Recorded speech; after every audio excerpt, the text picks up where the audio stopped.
We're joined right now by the head coach of the Minnesota Timberwolves, his third season as head coach. T-Wolves, 24-25. They're in ninth in the Western Conference. They play New Orleans tomorrow night. We are joined by Chris Finch. Chris, it's great to have you on. How are you?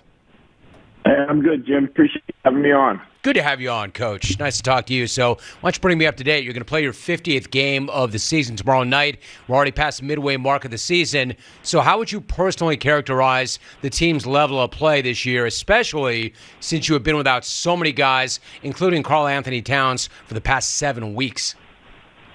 Yeah, I mean, overall, I'd say we're still highly inconsistent. We're struggling to find consistency, but to your point, we've had a lot of roster movement with guys in and out, injury, illness, long-term illnesses, short-term injuries, that kind of stuff. So, we're just, I've said it from the time that Cat kind of went down. We're trying to keep our head above water until we can either get healthy or find a new rhythm. And we're doing that.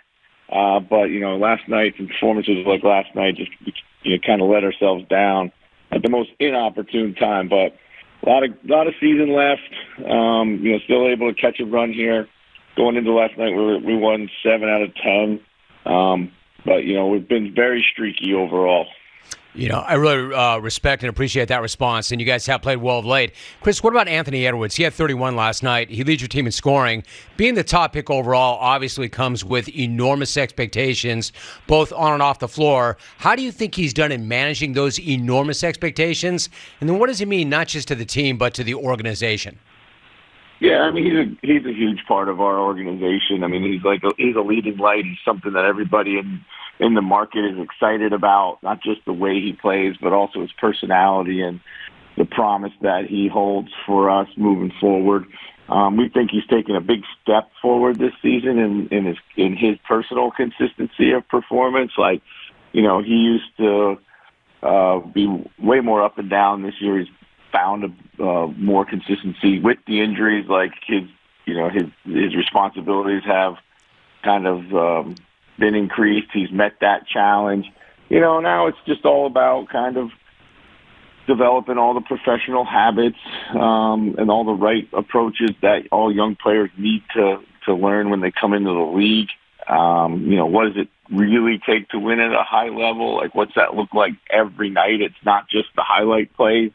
It's not just the big numbers. There's a lot of little things you got to do, whether it's your rest, your approach, the way that you eat, the way that you take care of yourself, like the messages that you send to your teammates. These are all things that I think are still areas of growth. But his overall willingness to learn, be coached, and adjust and adapt is impressive, and it's something that we really enjoy coaching. Chris Finch joining us, head coach of the Minnesota T-Wolves, breaking it down. So you were really aggressive in the offseason, of course, in making that move for Rudy Gobert. What do you know, Chris, about him maybe now that perhaps you did not know before you made that move?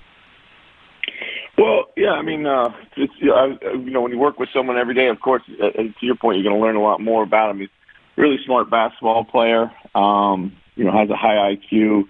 I think the first part of the season with Rudy, we learned a lot from him, like things we maybe could steal from their experience in Utah.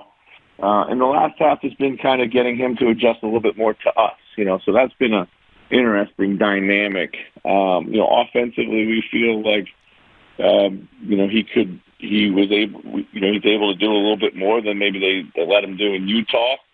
We try to treat him as just another guy in the system and get him the ball. And that's been a bit of a challenge for us, is consistently finding him in the flow of our offense, because he gives us a guy or a type of player that we've not had in the 2 years that I was here.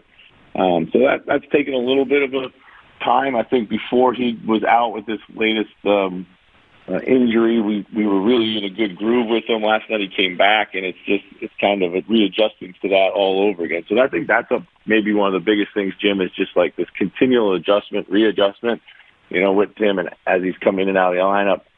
And talking with some of the people in Utah, it took a year for those guys, some of those players, to get comfortable with how to play with them, how to share the ball with them, where he liked it, when he liked it, and just so it's one of those works in progress.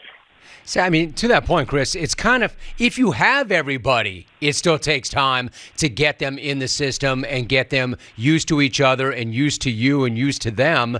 And that's if you have them in the system. But there's so many guys that are not in there. I would imagine the system's going to run a hell of a lot better if Cat's out there every single night. He's such a unique talent, for instance, but he's contended with adversity. He's dealt with a long illness in the offseason, sidelined since late November with that calf strain. So how do you go about trying to fill that void? And is there any timetable yet for his return? Yeah, there's no timetable there. We're still really bullish on that partnership, though. The thing that we continually point to is, at the time that he went out, he was responsible for more assisted baskets to Rudy than anybody else on our team. The rhythm between those two guys was kind of almost automatic. It was, getting everyone comfortable around them was probably the biggest piece of the puzzle that we had to work on. We've had Kyle Anderson has stepped in and played amazing for us, kind of as a utility infielder. Sometimes he plays the point, sometimes he plays the 4, sometimes he plays the 3 or the 5 in emergency situations. So he's been a huge part of us finding some success over the last, 6 weeks or so. And then it's literally been, getting a little bit healthier. We had Torrey and Prince come back. D'Angelo's been playing really well.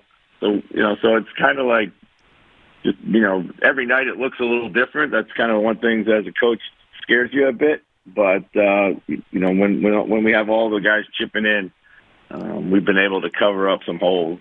Chris Finch talking about his team, the Minnesota T-Wolves. You mentioned D'Angelo Russell. Chris went for 30 last night. And he's had a really intriguing career, right, since being the number 2 pick overall in 2015. He was an All-Star in 2019. Where do you think he is at this stage of his career?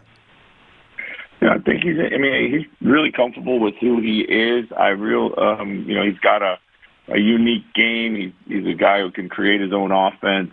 As he's trended to take way more efficient shots, particularly his catch and shoot is at a high level right now.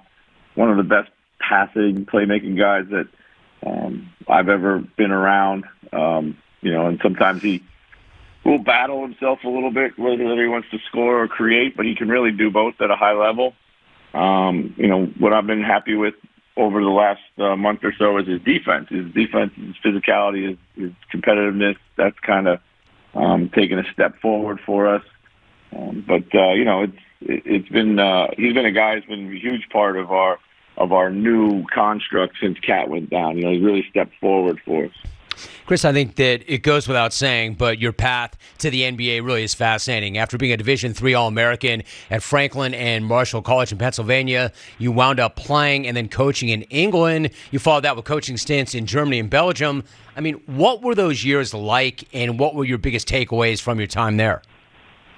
Yeah, those are super formative experiences, really. Of course, I never thought I would either play, and I didn't really think I'd ever coach in the NBA, to be honest with you. I just kind of focused on being really good at wherever I was.